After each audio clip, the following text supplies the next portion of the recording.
LNTV5, la Cesene della Niagara, Patromens.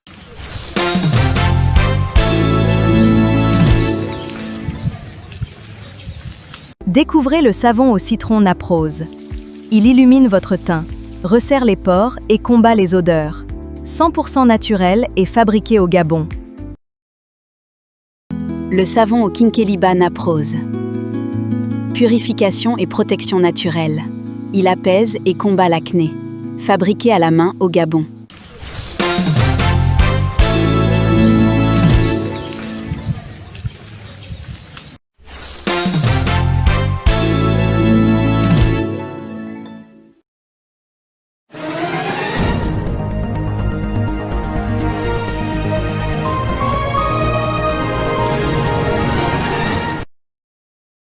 Il s'agit des audiences foraines organisées ici à Gamba dans le département de Ndougou, le but étant de régulariser les situations des populations en matière de pièces d'état civil. La motivation première est que nous avons constaté suite aux événements de 1993, il y a eu la brûlure du conseil de la préfecture d'abord, et ensuite il y a beaucoup de jeunes qui sont nés dans les villages, mais également des actes de naissance qui sont signés par les secrétaires généraux.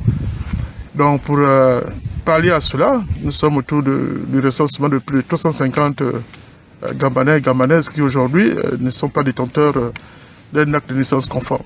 C'est pourquoi le conseil municipal et à mon nom propre, nous avons décidé de mettre en place cette opération d'audience foraine. Effectivement, parce que vous savez, se déplacer de Gamba pour aller à Port-Anti avec le séjour, vous n'avez pas moins de 300 000 francs CFA. Là, nous ne demandons que 20 000 francs CFA et nous avons déplacé le tribunal pendant 5 jours. Imaginez-vous donc, le tribunal est en place ici, donc les magistrats sont là, le procureur est là. Donc c'est tout le tribunal de Port-Anti qui se retrouve à Gamba pour une semaine.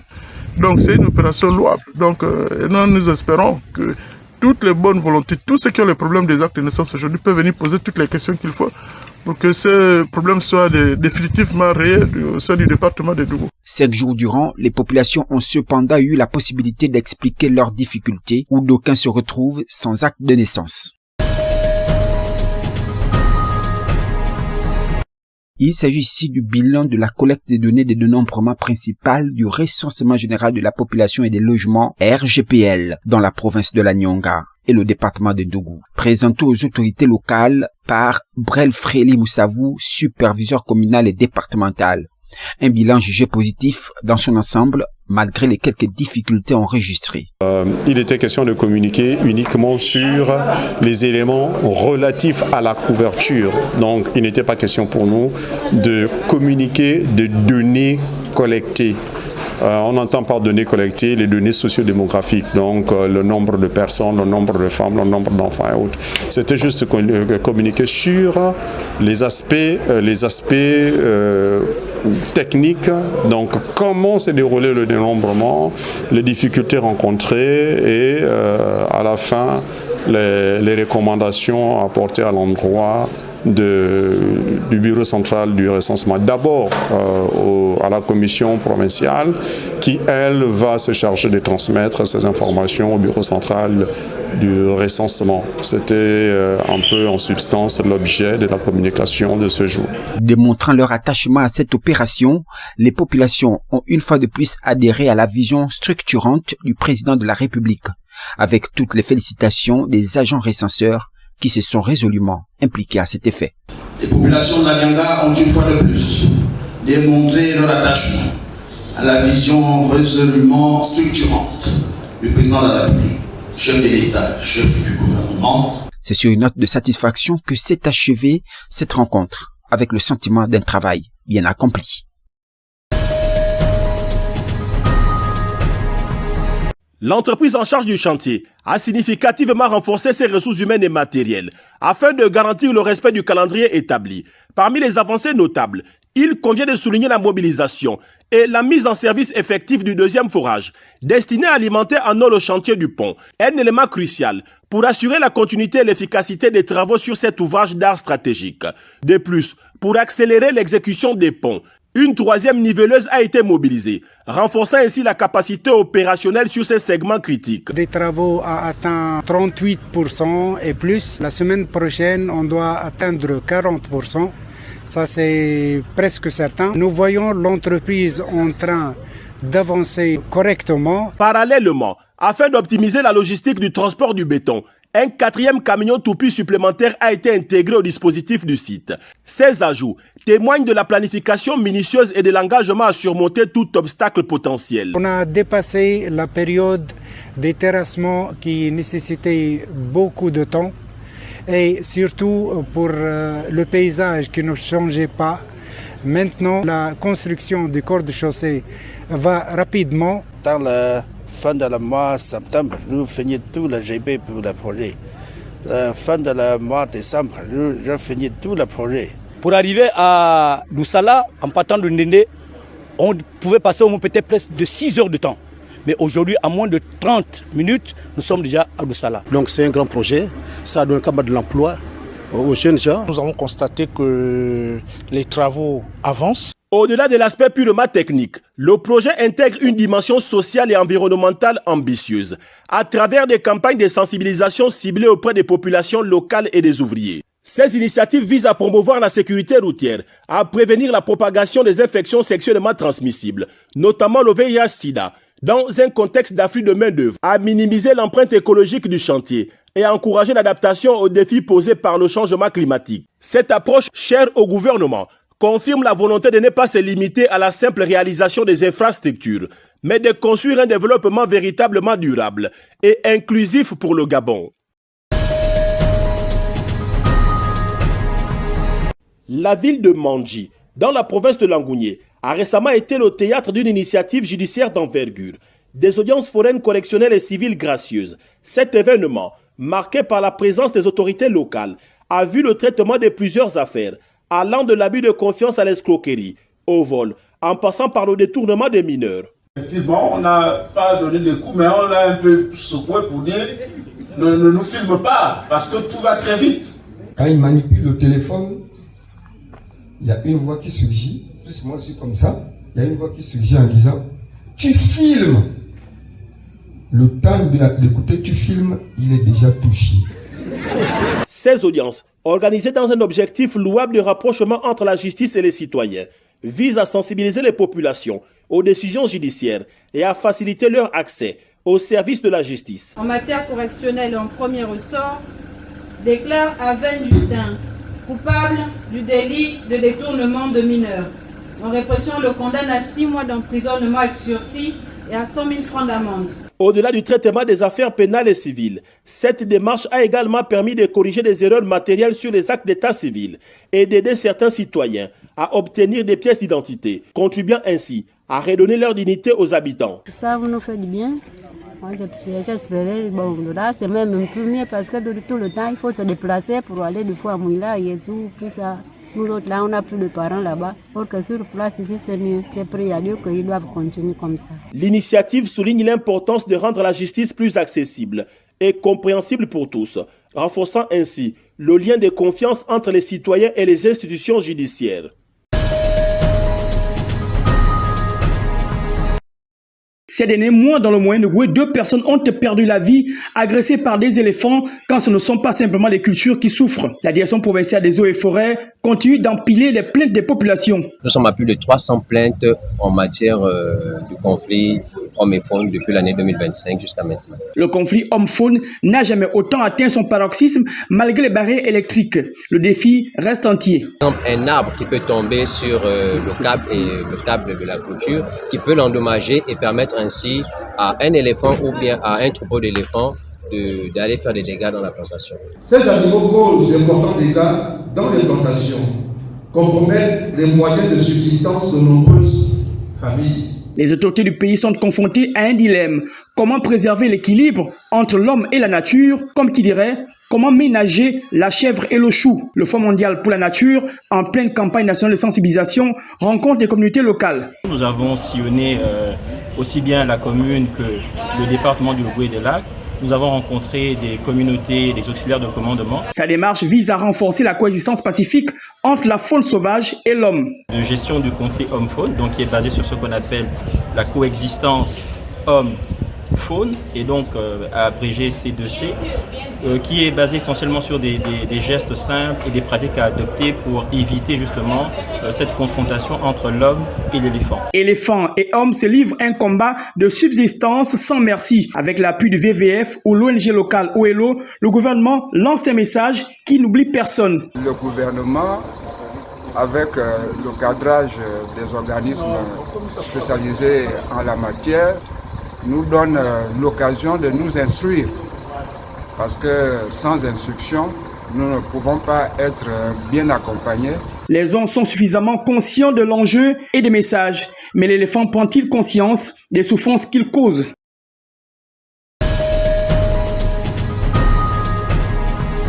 Le calvaire des populations des quartiers Mangungu et Ondouama dans le 3e arrondissement de la commune de Franceville semble ne pas être prêt à prendre fin.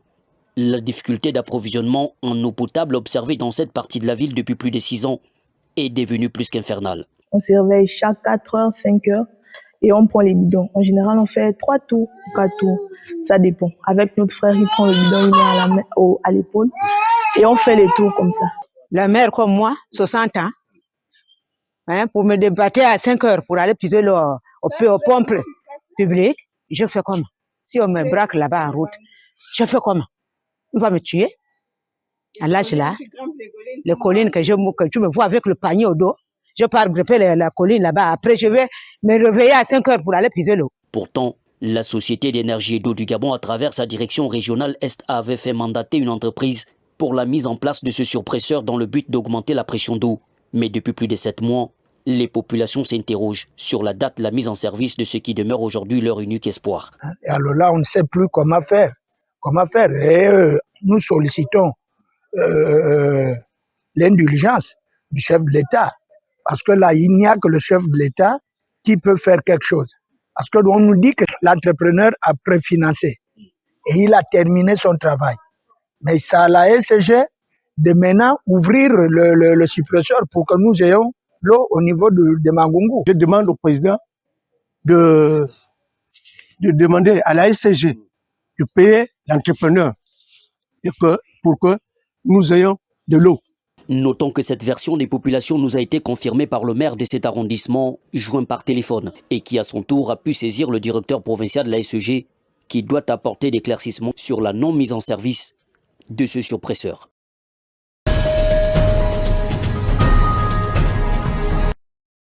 Une réponse à l'appel du chef de l'État, Brice Clotaire Oligui Nguema, pour le retour à la terre. C'est ainsi que l'association Génération Nouvelle pour le développement de l'agriculture est née en mandat avec déjà un premier champ d'arachide. C'est une association de femmes mélangées avec des hommes. C'est ce que vous voyez, le travail à produire, le travail à donner. C'est ce que nous cultivons ici. Et ça, c'est notre première œuvre. Nous appelons les jeunes, comme a dit le président, que nous devons en fait retourner à la terre. L'association fait également dans la diversification des productions. Nous nous préparons maintenant pour aller au champ de manioc parce que nous sommes à la saison sèche. C'est maintenant le moment de préparer la plante pour le manioc. Et là, nous nous préparons maintenant à aller au débroussage. Après débrousser, nous allons rentrer maintenant à l'étape de brûler. Après brûler, nous allons rentrer maintenant dans la plante des maniocs. Ça, c'est notre premier champ. Là, on a commencé en mars. Et vous voyez déjà ce qu'il y a déjà donné. Et là, on a des projets à venir, le champ de manioc et le champ d'ananas pour évoluer petit à petit. Avec une exploitation d'un hectare au départ, Génération Nouvelle entend développer ses activités, mais fait face à quelques difficultés. Rallier le champ jusqu'au village là-bas, ça vous fait au moins près de 6 à 7 km. Maintenant, les taxis parfois vous déposent un peu plus loin là-bas, surtout encore que le pont est défectueux, surtout pendant la saison des pluies. Autre difficulté, c'est au niveau de la plantation. Vous savez, on est obligé parfois de faire ce qu'on peut là. Il faut entourer. Si vous n'entourez pas, en tout cas, les bêtes rentrent sans problème. Il faut acheter les tôles. Tout ça, ça nécessite des moyens.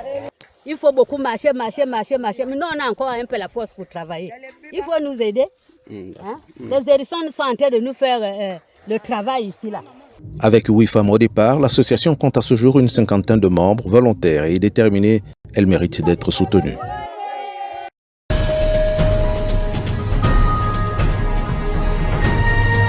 Dans ce marché d'un quartier multiculturel du Cap, la communauté congolaise se prépare à la date butoir fixée par des mouvements anti-migrants. Le 30 juin, beaucoup ont décidé de rester chez eux par crainte des violences.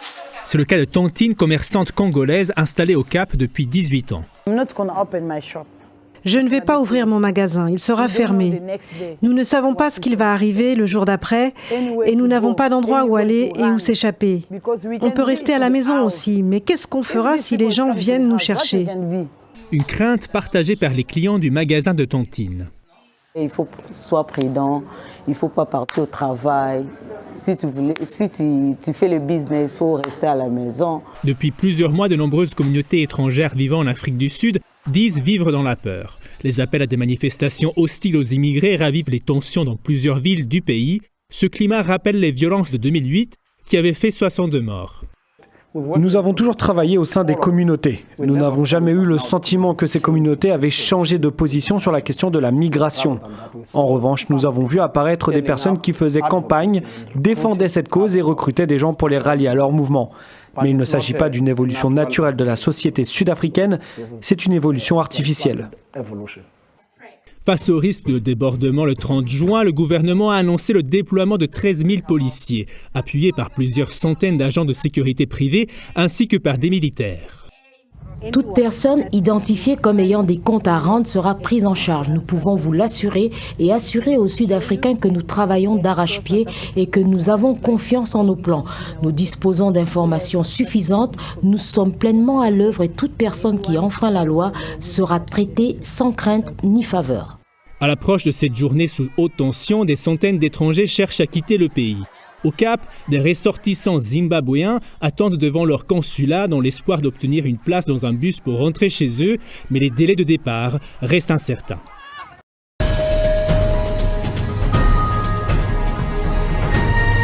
Ans après le tout premier accord, c'est pour la première fois que les deux partenaires sont arrivés à une telle rupture. Dans le passé, Omar Bongo et son successeur Ali Bongo ont chacun émis des réserves sur l'accord qu'ils jugeaient uniquement avantageux pour les pêcheurs européens. Chaque fois, les deux parties ont toutefois trouvé intérêt d'entente. Il y a un an, le nouveau président gabonais, Brice Clotaire Oligui Nguema, est passé à son tour à l'offensive. Il a clairement indiqué que son gouvernement ne renouvellera pas l'accord parce que le poisson pêché dans les eaux gabonaises n'est pas débarqué dans les ports gabonais, il n'atterrit donc pas dans l'assiette des Gabonais.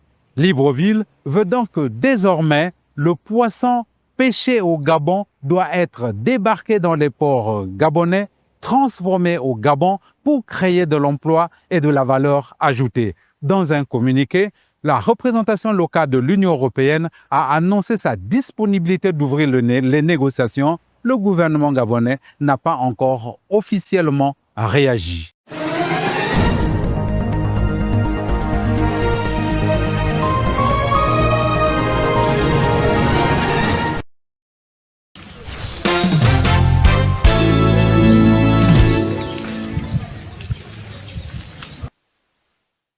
Le savon au Kinkeliba Naprose. Purification et protection naturelle. Il apaise et combat l'acné. Fabriqué à la main au Gabon. Découvrez le savon au citron Naprose. Il illumine votre teint, resserre les pores et combat les odeurs. 100% naturel et fabriqué au Gabon.